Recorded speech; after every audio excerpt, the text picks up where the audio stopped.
Assalamu alaikum. This talk was supposed to be given by South, but unfortunately he could not make it. So now you guys were stuck with me. So osteotomies were once considered luxuries and were performed only in select specialized centers around the world.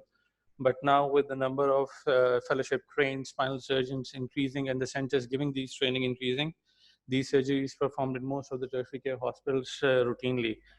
The considerations while planning a patient for these surgeries are the type of deformity, rigidity of the deformity, location of the deformity, presence of spinal compression, previous surgical procedures, angular versus a smooth curve, patient medical status, and surgeon's experience.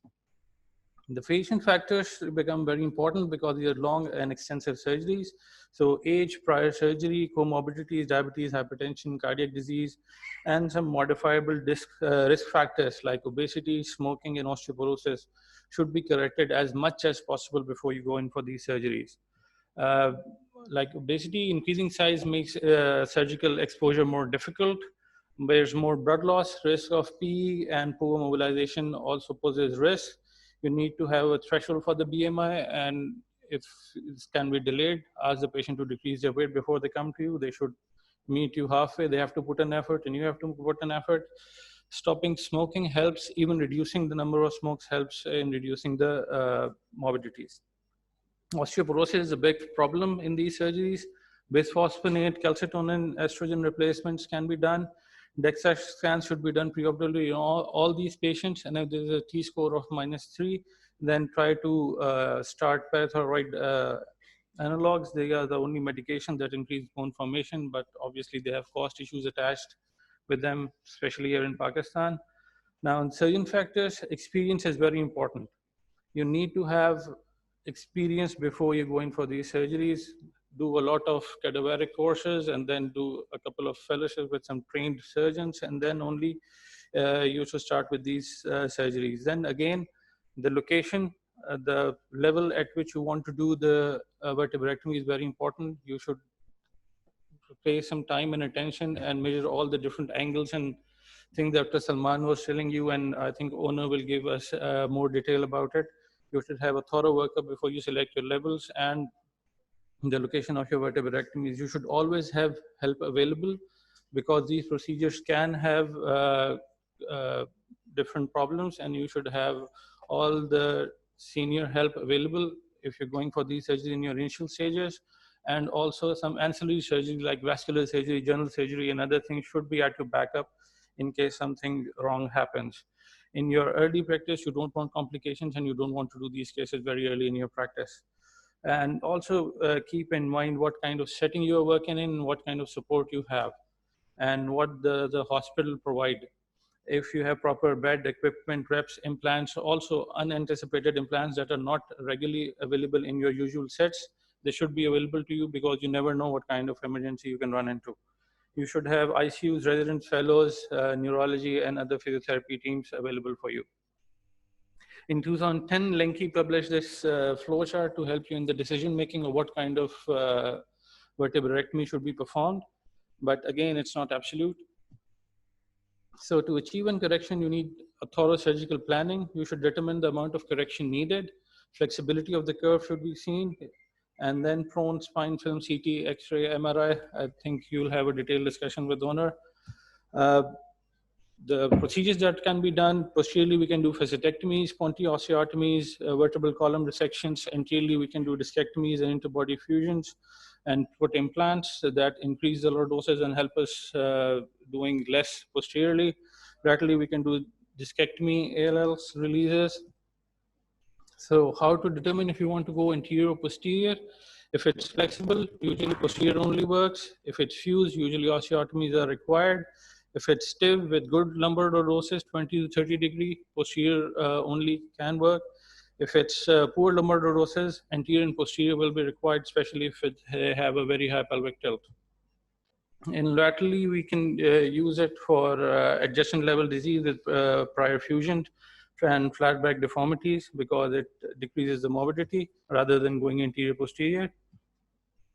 So the equipment is also required. These procedures are usually equipment extensive, especially in these days where you need good spinal navigation or adjunct technology aid.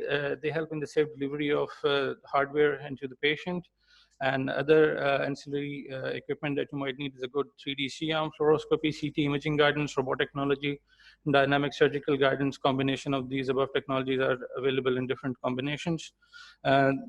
These need is guided by the surgeon's comfort and preference, as well as the realities of cost and availability. New and improved technologies are coming, and the robotic surgeries are also decreasing the burden on the surgeon. Neuromonitoring for maximal expiratory pressure, somatosensory evoke potential, and spontaneous and triggered EMGs is extremely beneficial. So the kind of speciality that you need, ideally availability of 1 or 2 specialized spinal surgeons during osteotomy procedure is preferred. The lead surgeon should be a spinal surgeon, well trained and comfortable with complex deformity management. He should have a dedicated anesthesia team and neuromonitoring team, which include a monitoring technician and a neurologist. Proper liaison with medicine, critical care is also important for pediatric cases. Again, Dr. Hassan just told us the children are not small adults. You need to have a multidisciplinary team, which includes spine surgeons, primary pediatrician, dietary specialists, physical therapists, cardiologists, pulmonologists, gastroenterologists, child life specialists, and social workers. So proper counseling and proper discussion pre-op is very important. You should have realistic goals, and the patients and the family should have realistic expectations. If they don't match, I think you should not go for these surgeries. So the basic osteotomies that we do is Smith-Peterson osteotomy, Ponti osteotomy, pedicle subtraction osteotomy, and vertebral column resections. So this diagram shows the different bone resections that we do in different osteotomies, starting from Ponti to multi-level vertebrectomies. Smith-Peterson described his osteotomy in 1945. It was described for mostly posterior releases, and it was originally described for use in the rigid spines, ankylosing lumbar spines. It relies mostly on mobile disc space. 1 millimeter is achieved by resecting 1 millimeter of the facets. The total resection gives you about 10 degrees of correction. You have to remove supraspinous, intraspinous ligamentum flavum with facetectomy to produce posterior release. Ensure exiting nerve roots are decompressed adequately. Posterior compression of osteotomy brings about kyphosis correction, and SPUs are generally labeled as Schwab 1. So here you can see that the posterior elements are resected and the defect is closed, causing lordosis and compression posteriorly. And Ponti described a similar bone resection through an open disc space. It was described initially for Scheuermann's disease. Entire facets are resected. The difference between SPO is that SPO was described in an already fused spines like lumbar scoliosis, and POs is more aggressive and mostly done in dorsal spine. Usually they're used interchangeably, but this is the most important difference I could find. They are usually classified as Schwab 2. The pedicle subtraction osteotomies were first described by Thompson in 1985. It can be used to correct sagittal and coronal planes. Complete anterior release is avoided. Frequently used in revision surgery and flat back. Posterior only approach and a 3-column resection is done. It needs a larger exposure, and temporary rods are applied because it's a destabilizing surgery. And SRS classification 3, if you extend it, it falls into 4.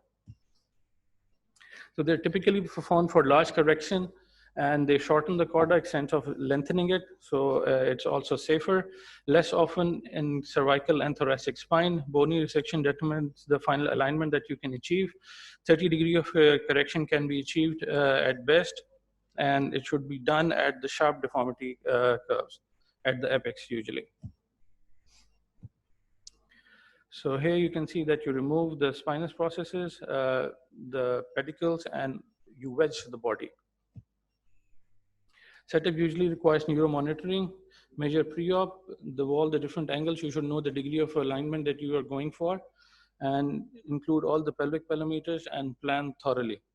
Expect blood loss, cell savers, anticoagulants, tranexaminic acid or amica can be used. Blood products should be saved accordingly.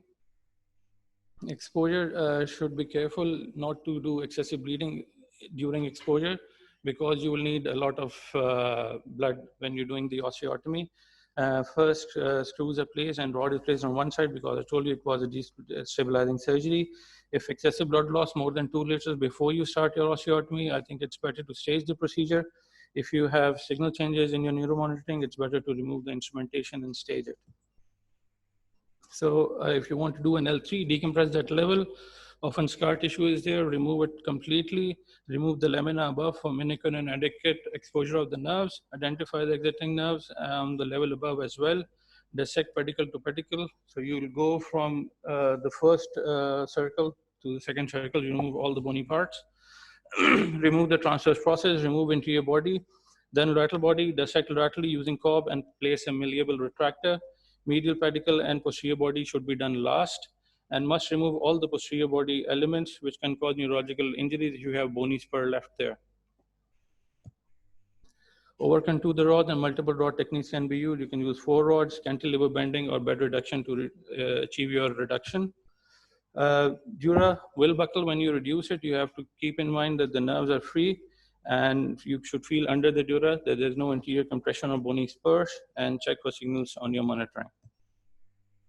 So this cartoon shows the amount of bony resections you have to do in Untitled and AP view. Vertebral column resections, these are the most extensive ones. They were first described in 1922 by MacLean, who performed an apical resection from the posterior only approach with postoperative casting for treatment for severe scoliosis. In 83, Locke presented 8 cases of vertebrectomy in patients with primary spinal deformity of more than 90 degrees. In 2002, Suck developed a posterior only approach for VCR. It is useful when the cord is draped over your deformity. Complete anterior and posterior release is possible. Temporary rods need to be placed during the surgery. Avoid lengthening of the spinal cord because it does not tolerate stretch.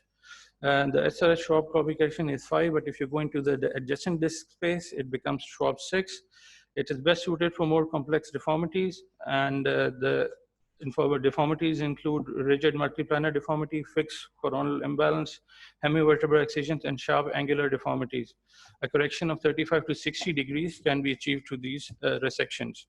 So this is the main difference. You start with the facets, and then you go into the body, or you can complete the whole body. The aggressiveness is increasing progressively. Again, a word of caution, the 3-column osteotomies should be preserved for the patients with significant rigid deformity. Consider patient's functional status, bone quality, medical comorbidities, and other overall quality of life goals before you go for these extensive surgeries. So for VCR, pedicle fixation, at least 4 levels above and 4 levels below should be done. Separate paravertebral muscles and lateral vertebral body after resection of the transverse processes. Protect segmental vessel which goes along the lateral aspect of the body. Posterior elements are removed completely. In dorsal spine, the exiting nerve root should be exposed, and in thoracic level may be tied off. They can also use for mild traction. Resection of the ribs may be required. Up to 4 centimeters can be taken. Pedicles are resected either with the bone, scalpel osteotomy, or a high-speed eggshell drilling. Piecemeal removal of the bone, leaving a very thin rim of the cortical bone interiorly. Temporary rods are placed and pedicles are resected. The lateral portion of the pedicles and vertebral body, as well as a thin rim of the posterior vertebral body, are left for the last. Posterior wall of the vertebral body can be taken down with the down pushing curette or deformity specific instruments. Care should be taken not to violate the sac. Osteotomy is then closed with posterior compression. Final rod placement is then obtained with 4-rod construct of VCR. These extensive procedures have complications and usually range from 10 to 96%. The Skona study showed in 22% of the patients, which included 6 months in 20% of the patients. The International Spine Study Group showed 78% overall complication rate, with 61% of the patient having significant complication. And Lenke showed in children about 40% overall complication rate, with 11% neurological complications. The common complications include iatrogenic injury to the spinal cord, nerves, durotomy, infection, and pseudomeningeal seal, and injury to the neighboring structures such as pneumothorax, pleural effusion, large vessel injury, abdominal injury, deep vessel thrombosis, myocardial infarction, and pneumonia. And you should have backup for all of these. Following the surgery, the patient must be monitored for instrumentation failure, as well as development of proximal junctional kyphosis and proximal junctional failure. Normal tips and tricks are: you should have neuromonitoring if there are very steep curves. Be careful with shortening the spinal column and use expandable cages to give you more control. Translation causes paralysis. Avoid it at all costs. Keep anterior column intact till the last. Do not remove ALL and eggshell anterior cortex like a PSO. Nerve root in the dorsal spine can be tied and used for gentle retraction when you're working anteriorly. Use rib head to define your disc space and work from disc space to disc space to ensure that you're doing complete excisions. Prep for wide and possible chest tube, because if you have an inadvertent entry into the pleura, then you need a chest tube, and do counsel the patient beforehand about all these possible complications that you may get into. Pre-operative planning is the key. You should get proper measurements before you go in, so you should know exactly what degree of correction you actually need. So the trick is measure twice and cut once. So these are the classification systems, but I think we have a separate presentation on this. So thank you.